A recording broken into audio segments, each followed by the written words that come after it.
तो hello students, कैसे हैं आप सब।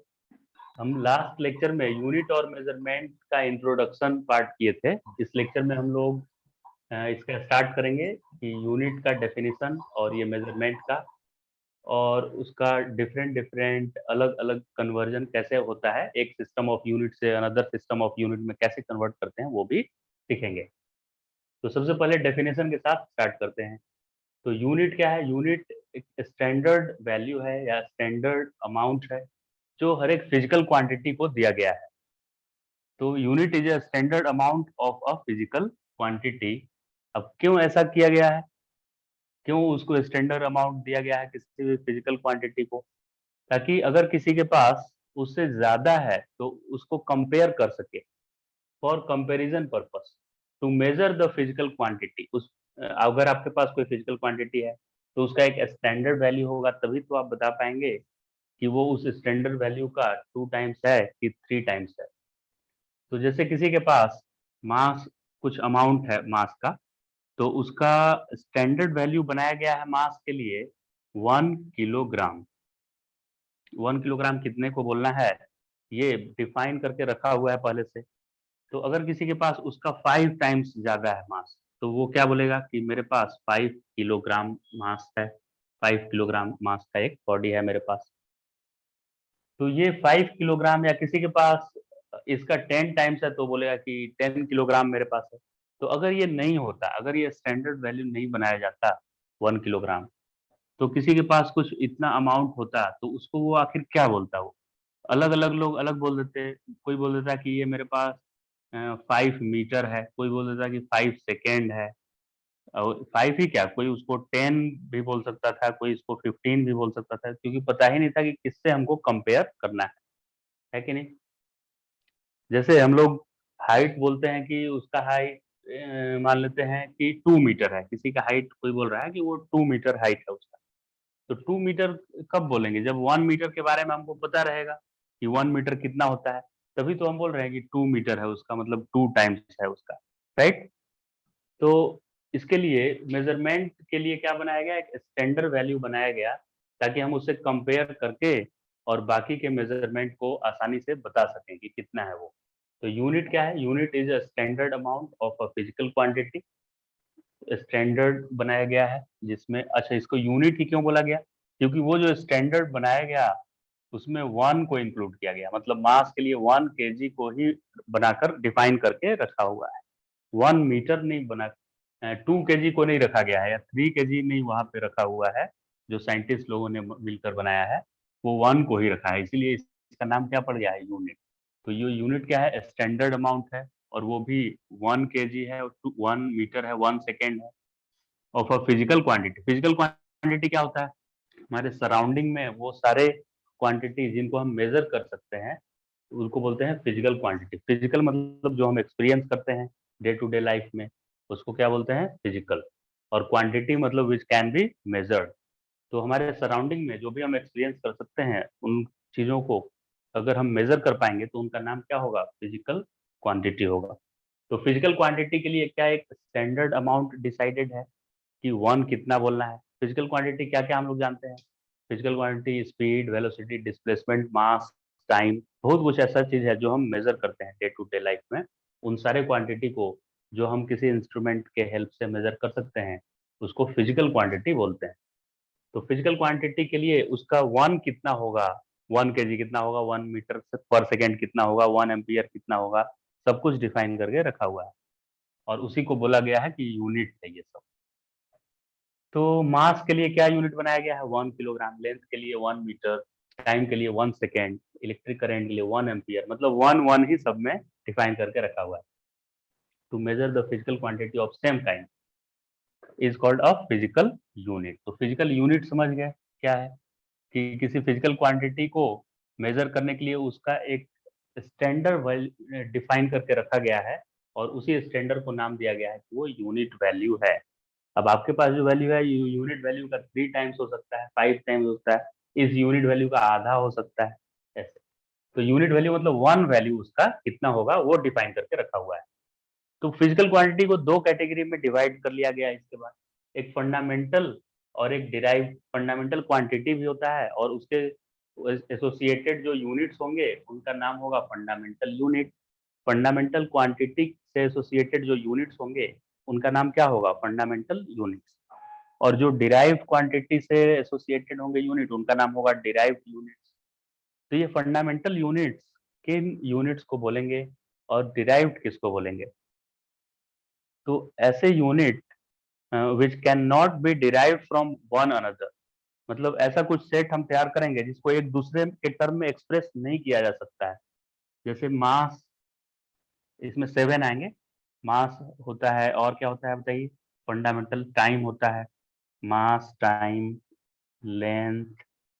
मतलब अगर इन तीनों की हम बात करें, मास, टाइम और लेंथ की, सिर्फ ऐसे और 4 यहाँ लिखेंगे हम, तो आप मास को टाइम में रिलेट नहीं कर सकते हैं, मास को टाइम के टर्म में एक्सप्रेस नहीं कर सकते हैं हम लोग।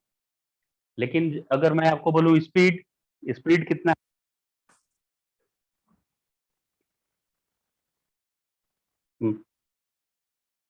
तो फंडामेंटल, इसमें से फंडामेंटल क्वांटिटीज कौन सा होंगे? फंडामेंटल जिनको हम एक दूसरे के टर्म में एक्सप्रेस नहीं कर सकते हैं, एक दूसरे के टर्म में। तो fundamental units are those units which can not be derived from one another. मतलब ये सब फंडामेंटल है। यानी कि आप मास को कुछ भी कर लीजिए, मास और लेंथ को आपस में प्लस करके, माइनस करके, मल्टीप्लाई करके, डिवाइड करके, ऐसे कुछ भी करके टाइम नहीं लाया जा सकता है। मास इंटू लेंथ भी टाइम नहीं होगा, मास अपॉन लेंथ भी टाइम नहीं होगा। तो ये सब फंडामेंटल है। यानी इन सारे को आप बाकी के, जैसे इलेक्ट्रिक करंट मुझे बताना है, तो उसको temperature, amount of substance, luminous intensity, time, length, इन सब का कुछ भी कर लेंगे हम लोग, मल्टीप्लाई, डिवाइड, ऐड, सब्ट्रैक्ट, कुछ भी कर लेंगे, उससे इलेक्ट्रिक करंट नहीं बनेगा उससे। तो ऐसे 7 क्वांटिटीज ही हैं जो आपस में इंडिपेंडेंट होते हैं, किसी को दूसरे के टर्म में नहीं एक्सप्रेस कर सकते। तो इनको क्या बोला गया? फंडामेंटल, फंडामेंटल यूनिट्स बोला गया।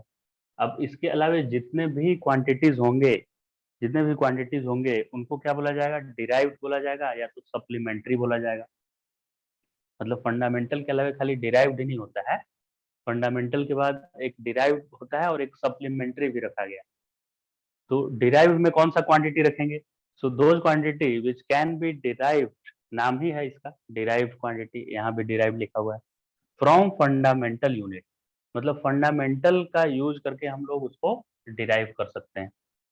तो जैसे अगर मैं आपको स्पीड बोलूं, स्पीड क्या है? स्पीड पहले से आप पढ़े होंगे, तो वो हम लोग बोलते हैं कि डिस्टेंस अपॉन टाइम है, डिस्टेंस अपॉन टाइम। तो स्पीड को फंडामेंटल में हमने नहीं रखा, क्योंकि ये इसी 7 में से किसी तो 2 को मल्टीप्लाई या डिवाइड करने पे आ जाता है।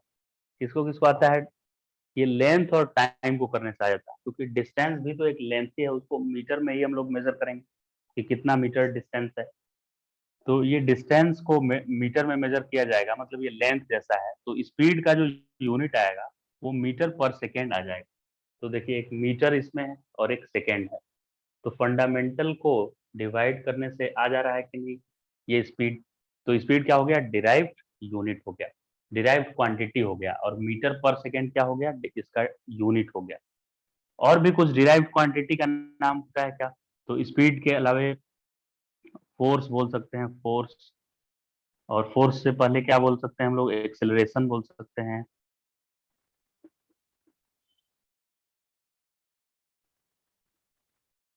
एक्सेलरेशन भी क्या हो गया? डिराइव्ड हो गया। और वर्क भी डिराइव हुआ क्या? ये फंडामेंटल हो गया, वर्क भी डिराइव हो गया। क्योंकि जब एक्सेलरेशन की बात करेंगे तो वो होता है change in velocity upon time interval in velocity, that velocity has changed. तो चेंज इन वेलोसिटी तो का यूनिट क्या होना चाहिए? मीटर पर सेकेंड ही होना चाहिए। चेंज का यूनिट मीटर पर सेकेंड ही होता है। जैसे आपके पास 100 रुपीज है और आप मार्केट गए और उसमें 50 रुपीज आप खत्म कर दिए, तो आपके पास जो बचा वो 100 माइनस 50, अब उसका यूनिट रुपया ही रहा, 50 रुपया ही रहा आपके पास।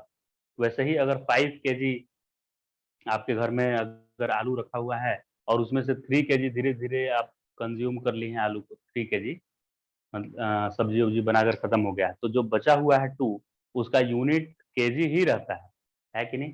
मतलब 3 kg में से 5 kg में से 3 kg सब्ट्रैक्ट करेंगे, 5 kg में से 3 kg सब्ट्रैक्ट किए तो जो यूनिट बनेगा वो क्या kg ही रहता है। यानी सब्ट्रैक्शन में ये यूनिट नहीं कैंसिल होता है। 5 में से 3 सब्ट्रैक्ट हो जाएगा 2, लेकिन ये kg माइनस kg यहाँ यूनिट लेस नहीं हो जाएगा, kg ही रहता है। तो वैसे ही जब मैं लिख रहा हूँ एक्सेलरेशन चेंज इन वेलोसिटी, तो वेलोसिटी का यूनिट होता है मीटर पर सेकेंड, तो चेंज इन वेलोसिटी का भी यूनिट क्या होगा, मीटर पर सेकेंड ही होगा। तो एक्सेलरेशन का यूनिट होगा इसका मीटर पर सेकेंड, और नीचे एक चेंज इन टाइम है, टाइम इंटरवल, उसका यूनिट सेकेंड ही रहेगा। तो एक ये सेकेंड था और एक पहले से यहाँ सेकेंड है, तो मीटर पर सेकेंड स्क्वायर। एक्सेलरेशन का यूनिट क्या हो गया, मीटर पर सेकेंड स्क्वायर। तो यानी एक्सेलरेशन कैसे मुझे मिल रहा है, तो उसमें लेंथ वाला एक रखना पड़ रहा है ये, और इसके स्क्वायर से डिवाइड करना पड़ रहा है, टाइम के स्क्वायर से डिवाइड करना पड़ रहा है। यानी कि हम एक्सेलरेशन को फंडामेंटल के टर्म में एक्सप्रेस कर पा रहे हैं, फंडामेंटल के साथ मल्टीप्लाई डिवाइड कुछ करके और एक्सेलरेशन को एक्सप्रेस कर पा रहे हैं। तो एक्सेलरेशन कैसा क्वांटिटी हो गया, फंडामेंटल तो नहीं हुआ, वो डिराइव्ड क्वांटिटी हो गया। वैसे ही फोर्स, वर्क, ये सारे क्या होंगे, डिराइव्ड फिजिकल क्वांटिटी होंगे, राइट। तो 7 फंडामेंटल क्वांटिटी है और बाकी के जो क्वांटिटीज हैं वो क्या है, जो हम लोग मेजर करते हैं वो डिराइव्ड हैं और या तो सप्लीमेंट्री हैं। तो आप ये नोट डाउन कर लें, इसके बाद हम लोग सप्लीमेंट्री यूनिट और डिराइव्ड यूनिट के बारे में लिखेंगे। नेक्स्ट है सप्लीमेंट्री यूनिट। तो सप्लीमेंट्री, इसको डिराइव यूनिट नहीं बोलकर सप्लीमेंट्री यूनिट में क्यों रखा गया है इन दोनों को, प्लेन एंगल और सॉलिड एंगल को, क्योंकि प्लेन एंगल का मेजर करने का फॉर्मूला होता है plane angle theta equal to arc upon radius. Arc upon radius, तो सर्कल का आर्क अगर देखें तो ये लेंथ जैसा ही है, ये मीटर में मुझे लिखना पड़ेगा, और वैसे ही इस सर्कल का रेडियस भी तो मीटर में ही मेजर होगा, कितने मीटर का रेडियस है। तो आर्क अपॉन रेडियस करेंगे तो ये मीटर, ये भी मीटर हो गया है, तो ये यूनिट लेस आ जाएगा, इसका कुछ यूनिट आ नहीं रहा है, मतलब फंडामेंटल से ये इंडिपेंडेंट आ जा रहा है, फंडामेंटल जो यूनिट है उससे क्या है, जो इंडिपेंडेंट आ जा रहा है, फंडामेंटल के टर्म में एक्सप्रेस नहीं कर पा रहे हैं इसको। तो जब भी ऐसा सिचुएशन हो कि यूनिट, फंडामेंटल वाला यूनिट कैंसिल हो जाए और फिर भी इससे एसोसिएटेड एक यूनिट दे दिया गया है, क्योंकि ये बहुत हम लोग यूज करते हैं एंगल को, तो एंगल को एक अलग से यूनिट दे दिया गया है, ऐसा यूनिट में रेडियन। लेकिन ये फंडामेंटल जो 7 पढ़े थे उसमें नहीं था, ये अलग से दिया गया है, फंडामेंटल से ये कैंसिल हो जा रहा था फंडामेंटल लिखने पे। तो ऐसे सिचुएशन में जो क्वांटिटी पढ़ेंगे जिनका वो 7 फंडामेंटल वाला तो कैंसिल हो जाएगा, फिर भी एक यूनिट असाइन होगा उसके साथ, तो उस क्वांटिटी को क्या बोला जाएगा, सप्लीमेंट्री क्वांटिटी, और उससे एसोसिएटेड यूनिट को सप्लीमेंट्री यूनिट बोलेंगे। तो प्लेन एंगल सप्लीमेंट्री क्वांटिटी हो गया और रेडियन उसका सप्लीमेंट्री यूनिट हो गया। तो जो बुक है एनसीईआरटी या और भी बुक है उसमें 2 सप्लीमेंट्री यूनिट्स दिए हुए हैं या 2 ही क्वांटिटी दिए हुए हैं। एक कौन सा है, प्लेन एंगल दिया है, तो प्लेन एंगल का ये तो पता है आर्क अपॉन रेडियस, आर्क और ये रेडियस डिवाइड करने से आ जाता है, तो ये भी मीटर कैंसिल हो जा रहा है, और फिर भी एंगल के लिए रेडियन हम लोग यूज करते हैं, डिग्री भी यूज करते हैं, लेकिन ऐसा यूनिट क्या है, रेडियन। तो इसलिए इसका नाम क्या दे दिया गया, सप्लीमेंट्री दिया गया। अब एक और सॉलिड एंगल होता है, जैसे आप आइसक्रीम खाते होंगे या कोन होता है ऐसे, तो उस कोन में यहाँ सेंटर पे ये लाइन बना है और ये सर्कल जैसा एंगल बनेगा, मतलब ऐसे कोन में बना दूं इस तरह से, ऐसे एक कोन है मान लेते हैं, तो यहाँ पे एंगल डिफाइन करने के लिए आएगा कि एंगल कैसा बन रहा है यहाँ पे, तो वो एक लाइन, इन दोनों में लाइन बन रहा है, इन दोनों में लाइन बन रहा है, लेकिन ये पूरा एंगल कितना है, तो ये एक सर्कल जैसा ऐसे बनेगा। तो इस तरह के 3D में जब एंगल बनता है तो उसको बोला जाता है कि वो सॉलिड एंगल बन रहा है, क्योंकि यहाँ तो एक लाइन जैसा बन रहा है, ये एक प्लेन में है, जबकि ये 3D में है ऐसे, और यहाँ एक सर्कल जैसा बन रहा है, तो इस एंगल को इससे थोड़ा तो अलग है ये, इसलिए इसको क्या बोला गया, सॉलिड एंगल बोला गया। और इसका सिंबल ये ओमेगा है। अब इस सिंबल को ओम बोलते हैं जब यूनिट यूज करते हैं हम, और जब एज ए सिंबल यूज करते हैं क्वांटिटी का तो ओम नहीं बोलकर ओमेगा बोलते हैं। तो omega equal to area upon radius, तो ओमेगा मतलब आप समझिए सॉलिड एंगल। सॉलिड एंगल क्या होता है, तो यहाँ जो आर्क था उसके जगह पर ये एरिया लिखना है, ये वाला एरिया कितना एरिया है। अगर पूरा फुटबॉल अगर पूरा ले लेंगे स्फीयर तो ये एरिया कितना हो जाएगा, अगर ये कोन के जगह पर हम पूरा स्फीयर एक ले लें ऐसे, तो पूरा स्फीयर का एरिया मुझे लिखना पड़ेगा। तो ये पूरा ऐड होकर और ये एरिया पता है कितना आ जाएगा, 4πr²। 4πr² आ जाएगा, क्योंकि पूरे स्फीयर का एरिया 4πr² होता है। वैसे ही अगर ये पूरा सर्कल ले लें हम ऐसे, तो ये आर्क के जगह पर 2πr आ जाता है। 2πr पूरा ऐसे आर्क लेंथ कितना होता है, 2πr होता है। वैसे ही ये पूरा मैक्सिमम कितना हो सकता है, 4πr² होता है। ये आर्क मैक्सिमम कितना हो सकता है, 2πr हो सकता है।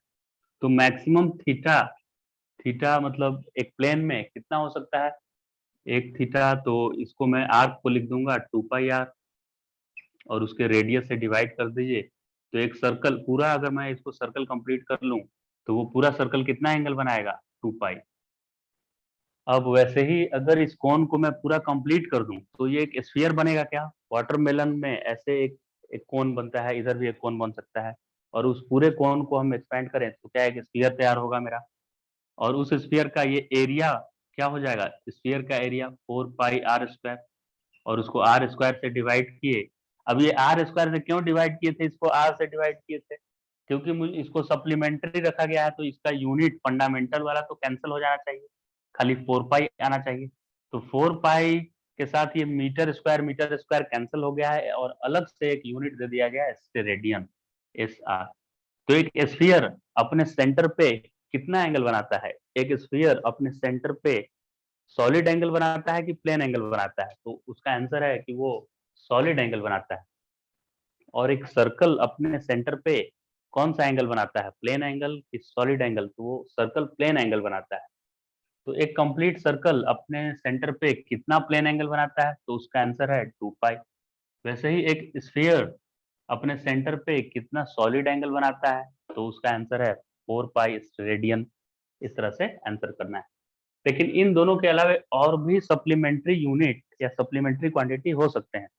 जब भी ऐसा सिचुएशन आएगा फिजिक्स में कि वो 7 किसी क्वांटिटी को लिखेंगे, तो 7 क्वांटिटी जो है वो तो कैंसिल हो गया है, उसके टर्म में यूनिट नहीं आ रहा है, फिर भी उससे एसोसिएटेड एक यूनिट दिया गया है, तो उस क्वांटिटी को सप्लीमेंट्री बोल देंगे। जैसे loudness of sound, loudness of sound में भी ऐसा ही होता है कि साउंड का लाउडनेस अगर देखेंगे तो वो कैंसिल हो जाता है, इंटेंसिटी कितना साउंड का है अपॉन मिनिमम कितना ऑडिबल इंटेंसिटी का साउंड होना चाहिए, तो वो कैंसिल हो जाता है। फिर भी इससे एसोसिएटेड एक यूनिट डेसिबल दिया गया है।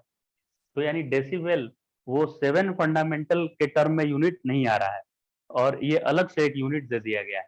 इसीलिए इसका नाम भी आप बोल सकते हैं कि ये सप्लीमेंट्री यूनिट है, डेसिबल भी। तो आप समझ गए होंगे कि फंडामेंटल में किसको रखना है मुझे, डिराइव में किसको रखना है, और सप्लीमेंट्री में किसको रखना है। सप्लीमेंट्री में उसको रखना है जो 7 फंडामेंटल के टर्म में तो नहीं आ रहा है, उसका यूनिट कैंसिल हो जा रहा है, लेकिन फिर भी एक अलग से असाइन किया हुआ है यूनिट उसके लिए, साइंटिस्ट ने ऐसे असाइन करके रखा है, तो उनको हम सप्लीमेंट्री यूनिट में रखेंगे। और बाकी के जो क्वांटिटी हैं या तो फंडामेंटल हैं या डिराइव्ड क्वांटिटीज हैं।